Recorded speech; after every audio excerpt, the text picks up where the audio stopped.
Hey guys, how you going? VaulSC here, and welcome back to my coverage once again of the INZO 2019 ITS tournament for Infinity, playing Deshat over 2 days, 5 rounds. After 2 rounds, we're 2 major victories into it, near the top of the tables, and again playing against somebody else who's also picked up 2 big wins, so a bit of a clash here. And it will be the Steel Phalanx, and it will be on the Frostbyte mission. Now, my opponent for this game is James, aka Knighthood, who I get to play sometimes, but not often as I'd like. This is an opponent who plays a lot of Aristaya.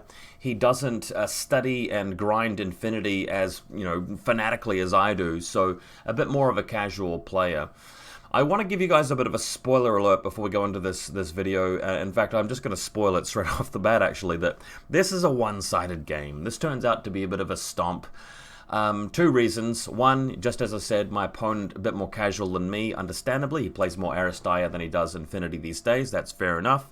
But secondarily, Steel Phalanx has a hard time against Deshat Company. It's kind of a bad matchup for Steel Phalanx, I guess, unless you really have something clever planned. And part of that's because of the Rushi. The Rushi is naturally very good at hunting them down because you've got MSV2 and Shock. And good range bands, good ballistic skill. They don't have a lot of long-range stuff to stop you a lot of the time. If they throw smoke grenades, you're ripping them up. So the Rushi has always been very powerful against that faction. But now you've got a supercharged Rushi in a 5-man link team, which gets kind of crazy. When Steel Phalanx tries to cross the table to get to you, they have to get through all the Libertos and the mines, and can't really get to grips with the meat of your army, really, which is in the link team. And of course, you've got Valeria to hack them. So again, it's just a bit of a tough one. So we're going to see a pretty one-sided game. Before we get into the game, though, before we start feeling sorry for my opponent for the beating we're about to witness, I do want to just do a shout out here to say that he is on Twitch. Please click on the link in the video description to go to his Twitch page and follow his channel and try to check him out for Aristaya content. I know that a lot of you guys like Aristaya, and he's basically got some great videos up and running of his broadcasts, and sometimes he'll be live as well. So look out for that. I'm not really sure how to show you an example of his video, so we'll be skipping that. Anyway, on to the army list. So you guys know what I'm playing. This is DCA, so I'm playing the alpha version of my list with the Rushi, obviously, and the Zuyongs. We're going up against Hector. Hector is flanked by his buddy Eudoros with the Mark 12, the Myrmidon Assault Hacker. A little bit of a questionable choice in today's environment given the prevalency of killer hackers. It's so easy for somebody like Kernau to fire a picture across the table, order 1, and then in order 2, maestro the hacker to death. Let's just quickly check the Myrmidon hacker. It doesn't even have NWI, so it's just going to die straight away. Myrmidon with chain rifle smoke grenades, though, good value at 16 points to complete the Enematakos link team.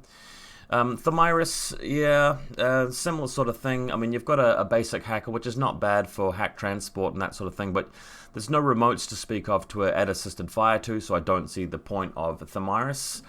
The Agema Marksman Mark with multi-sniper rifle, a decent inclusion. He's not very good on ARO duty because he's a little bit weak to HMGs, but throwing a smoke grenade with a Myrmidon and then shooting is a pretty good idea. But I feel like you could always just do that with Chusa anyway, and taking both Chusa and the Agema Marksman is a bit of a double up, I feel. Not really needed. Thrasymedes is a very good infiltrator slash specialist and good for Frostbyte because he can turn on the consoles quite effectively, but got to be careful with him. Don't deploy him too far out, especially if you don't have first turn.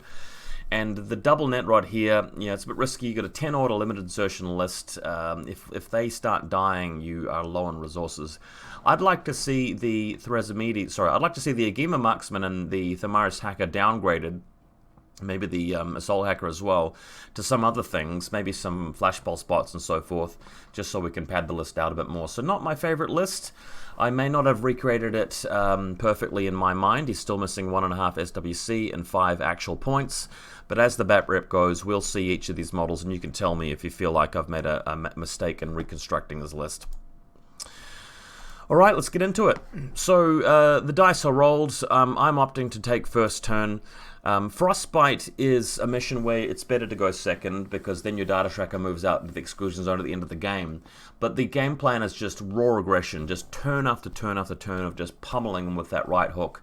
Sledgehammer with McMurray and the Zensha and the Rushi until all of his models are dead. So it's better to go first with that, because you can just leave your data tracker at the exclusion zone at the end of the game when your opponent has nothing left. Here's the table, so I'm going to be deploying on the right hand side, he's going to be on the left. Let's get into it. Grabbing the pen. What do we got here? Grab this color, a bit of a green. So this is my left-hand deployment zone. We've got the Tractor Mule, Flash Pulse Bot, Lieutenant right at the back. The Link team's in the middle. I've got first turn, and this lovely wall here allows me to move in. So I'm not deployed next to the cover, but I am going to be in total cover, so I can move into that little L shape there. All of the camo markers are in the midfield. That's the Zensha, it's the Libertos, it's the Mines. There is one of the backup bounty hunters at the back here who will join the Link team later if they run out of members. And then the rest of the bots on the other side on the right hand. There's the Link team there. Sorry about the blurry photos. So you can see what's there. There's the Tactical Awareness, the Zuyongs, the Rushi, a couple of bounty hunters. The Dozer right here near to the Rushi as well. Midfield, the Zensha's on top of the building, prone because it's got climbing plus. That keeps him really safe, and he's going to be able to climb down later and turn the consoles on to heat up the deployment zone. The Libertos are positioned in such a way that the Mines are the ones out in the open to cover as many angles as possible, and the Libertos are the ones with cover. And then right hand side, a War Core, more flashball spots, just covering angles, and I'm trying to angle them in such a way that I can't see towards the enemy deployment zone where they could just pick me off with Chusa, but they're covering the intersection of the table where, you know, if he moves out with a Myrmidon Link team, you'll at least get a few flash pulses off to slow them down potentially. His counter-deployment here in this little barn building. We've got Hector and his friends with the Myrmidon right behind the wall near to the Assault Hacker. There's the Agema on top of the roof, prone, but she'll be easy pickings for models which have a super jump or climbing plus, and I've got a couple of those on my list. The view from the back, that's where the net rods landed, but we've got the Myrmidon covering their back, watching their 6. HVT to the right-hand side of the table near to the Link team. At the back, we've got the Thamiris next to the heater in the deployment zone, plus the net rod nearby. You can see Thrasymedes out in the distance near to the secondary heater in the dead zone. My reserve trooper is McMurray, and his reserve trooper is Chusa. Luckily for me, Chusa is not immediately facing McMurray with this ARO. McMurray's luckily out of sight of that. And that's good because Chusa actually will do a bit of damage to him. Although he's got total immunity, I don't really want to take the hits, and Chusa does ignore smoke with his MSV2. Okay, so very first turn, Impetuous. Thrasymedes is the closest model, so McMurray just making his way over with, of course, the Impetuous move, getting real close, and then with the Irregular Order moving straight into close combat with them. Total immunity means that if our buddy here goes for a swing, I can always ignore it and go for the Berserk. But looking up the stats, if we just click on Thrasymedes here, he's only CC 19 and no martial arts close combat abilities whatsoever, and just the shot close combat weapon. So I'm going for the martial arts level 3, taking McMurray up to CC 26 and him down to CC 16. Really bad news for our boy here. And there is also a long-range pistol shot from the Myrmidon who's covering this angle, but of course long-range, just pistols against McMurray doesn't really do any significant damage. McMurray wins the close combat and removes Thrasymedes. He looks like he's good at close combat, doesn't he, Thrasymedes? But unfortunately it doesn't really live up to the Myrmidon hype. Not that he's a Myrmidon, of course, he's just associated with them. So there's the pistol going off from the Myrmidon, long range. McMurray moving closer, and again, even though he's eating pistols to the face, can start throwing smoke grenades now, and that's of course what he does. Lands the smoke grenade immediately there, and of course that's going to block line of sight from the Myrmidon, and he's then going to be able to use... Oh shit, I've clicked the wrong button, haven't I? Cancel. Cancel. Let's go back into it. I'm well known for my tendency to do this. Okay. Back to the drawing board. So McMurray can jump up there, is what I was trying to say. This guy's prone, so not much he can do, and then McMurray can, of course, come into close combat. So that's the plan. Just removing models wherever I can. So up he goes, onto the top of the building. Then he moves in, wipes out the guy here. In fact, he does it simply by dropping a grenade on him, I believe. He's taken 1 wound so far, I think, from pistols. but he's okay at this stage. Then what he can do now is start lobbing grenades, Specfire, off the top of the roof. He can go prone as well, so lobbing a grenade down there, it's going to blow up the net rod and the Myrmidon potentially, then lobbing a grenade down here and blowing up or doing wounds to the assault hacker and our boy Hector and everybody long range. And there's nothing he can do. I mean, if he's trying to climb up here, McMurray's going to chain rifle. You know, if he just goes somewhere else, McMurray's just going to jump down and come after you. So it's a really bad situation. There he is, lobbing his grenades, having a laugh. Okay, and also moving my link team just in here to defend. If, for some reason, Hector comes barreling towards me, I do have the repeater generated by the Rushi here, and Valeria can use her hacking program. They have stealth, but she's got 6 sense level 2, so we should be alright. There is a dozer here watching this angle, and he will slow them down a little bit, and there's some mines on Liberto's up the midfield, so I feel like with his 7, 8, or 9 orders, I'm going to be pretty safe. So they're all camping out here, and Data Tracker is on the Zuyong, of course, and just repositioning everybody to make sure the lines of sight are accurate. Libertos hanging around, getting into position. This one's moving towards his deployment zone now that we've cleared the Agema and we've cleared the Myrmidon and everything, so he's coming after Thamiris. But finally, still Phalanx get a little bit of good luck, and Thamiris actually wins the little confrontation here. Libertos is rendered unconscious without doing any damage. Then the Zenshar moving towards enemy lines, going out to take this objective, so he does that, walks past. I think this is the first time you guys have seen my fully painted Zenshar. He's brand new, right off the press, and pressing this button here to heat my deployment zone. So for the rest of the game, I'm going to be content in the knowledge that the guys that deployed on my side of the table aren't going to die to the freezing cold. Then he uses Climbing Plus to come up on the roof here. Him and McMurray are making a good team. If I have an opportunity to shoot this, the SMG, then I can take it. I can lay mines to defend them. If Specfire is a better choice, McMurray can do that. The two of them up here are sitting really pretty, and he's got really nothing that can come up and engage them, and they're very good defensively, these two. Regardless, Hector and his boys are now going to move out as a 3-man link team with depleted orders, so they're coming after me now, driving towards my line, trying to get something done rather angrily. But of course, can't see up on the roof. Zenshar and McMurray are prone, so they're just moving out.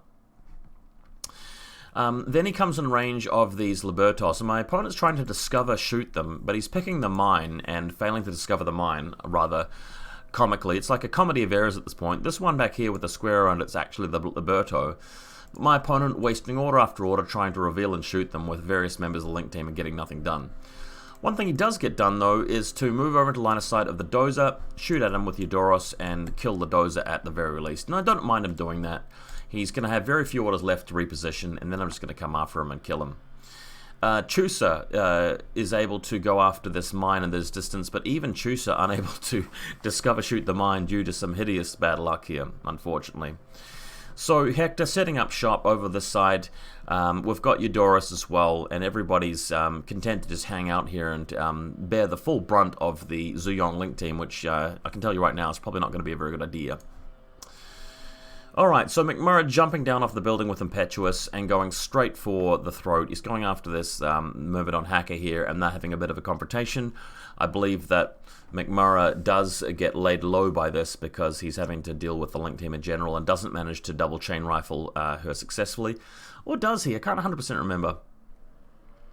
Over this side, the Zuyong, not the data tracker, the Zuyong HMG using tactical awareness to move around and get some shots off against Hector. And Hector is really kind of badly off here because Hector BS, I think, 13 or 14. I'm BS 16. I've got 5 dice to his 2. His plasma gun's at long range, HMG's at the correct range, and this is going to batter him back behind the building. But no wounds taken, all armor saves passed. But of course, Hector ducks into cover after that, and the Rushi is able to move out after Valeria puts assisted fire on him and take on our boy Eudoros right there. And, you know, Eudoros doesn't have shock immunity. We've got a fully linked Spitfire with assisted fire, and it's just not pretty. He just gets pasted along the back wall in a spray of blood. Then we can move out closer towards the position here. I know that Hector has a nanopulsar, I believe, so we want to try to get the angling right, but it's just going to be a matter of choosing one member to go after him. So initially, we're going around with the Rishi. We're also using the Zuyong data tracker here with his tactical awareness order to complete the follow-up objective onto the HVT, so that's more points in the bag. McMurray is indeed laid low by the Myrmidon hacker, as we earlier suspected, as you can see from the tokens. And then the Rushi just moves around to start firing at Hector. Now, we've got two groups here. One's got like effectively 12 orders in it, and the other group's got effectively 19 orders in it. And Hector just gets obliterated here. He's taking shot after shot after shot by the Rushi. We have the Zuyong from the other angle moving to the side. We have taken out the Myrmidon hacker. Zuyong using all of Group 2's orders to SMG into Hector, and the Rushi using the orders to blast Hector from the other side, and he dies. Then everybody moves back to the deployment zone where it's safe from the cold. The Data Tracker stays back out in the mid zone with where he needs to be for the exclusion zone, and game basically ends. So we've got Zuyong over here in the exclusion zone. Everybody else moved back. My opponent, very little left to do, concedes the game. It's a 10-0. Woof. So very fast-paced, very brutal, and again, sorry about the one-sidedness of this game. We're still reporting a tournament, but I end day one with 3 major victories and a lot of objective points. Just got to get through the tougher games 4 and 5 of the following day. I will be reporting on those tomorrow and either Friday or Saturday, so stay tuned for them. And once again, please do check out my opponent's Twitch channel. He does a lot of great Aristeia content. I did take a couple more photos before leaving off at the end of this day. So this is Chris Ford's wonderful Ikari paint job and list playing on one of the other tables. You can see him moving out with his Wu Ming and Yuan Yuans, looking very good. And I also spotted Dave's Gecko painted very well on one of the other tables as well, so just had to take a picture of it. Well, that's it for this game. Hope you guys enjoyed it. See you again soon.